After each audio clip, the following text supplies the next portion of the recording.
Hello, I'm Gustavo Paredes, and I'm here to present our project, Central RECICLA2. So, what's the problem with waste in Mexico City? Well, residents in the city are generating more than 13,000 tons of solid waste every day, and barely 1% of all of this waste is being recycled. On top of this massive generation, the sector faces a high level of corruption across its value chain. This particular problem has been the main cause of multiple social issues such as child labor and inappropriate labor conditions for sector workers. On another note, my team and I found out that social impact organizations in Mexico can get funding from sponsors by collecting recyclables. So we realized that instead of reselling waste to recyclers, there was an unexplored opportunity to maximize waste value by funding the operation of these organizations. So here is where everything started for us.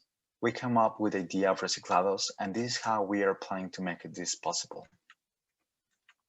First, we engage with communities. We explain to them the service, the requirements, and the impact that they will be driving by working with us. Second, this is where all of our operations start. We will install our sorting facility in the community, and we will provide a door-to-door collection service. And then we will storage the recyclables generated by the entire community. So in the third part, we will be the source of recyclables for strategic partners such as food banks.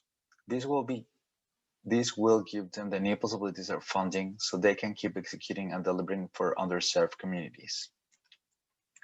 And last but not least, we'll communicate back the impact of this program to the community. Along with this communication, we aim to educate the community so they can modify recycling habits. So how do we think about the impact at RECICLA2? We will be able to touch the main stakeholders across the value chain of the waste management sector. For example, we will be able to offer proper labor conditions to sector workers, or to contribute to decreasing the pollution of the city. And while doing all of this, we will include underserved communities and social impact organizations in the equation. Until now, we have had the chance to see how feasible the solution is, and we are very positive about it. For example, we tested a price point for the service that will make the operation financially sustainable. Or we also observed a willingness to collaborate from residents so we can have a linear operation. Now, we are asking for help here.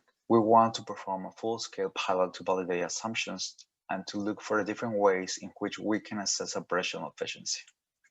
Thank you for your time. We are Central RECICLA2.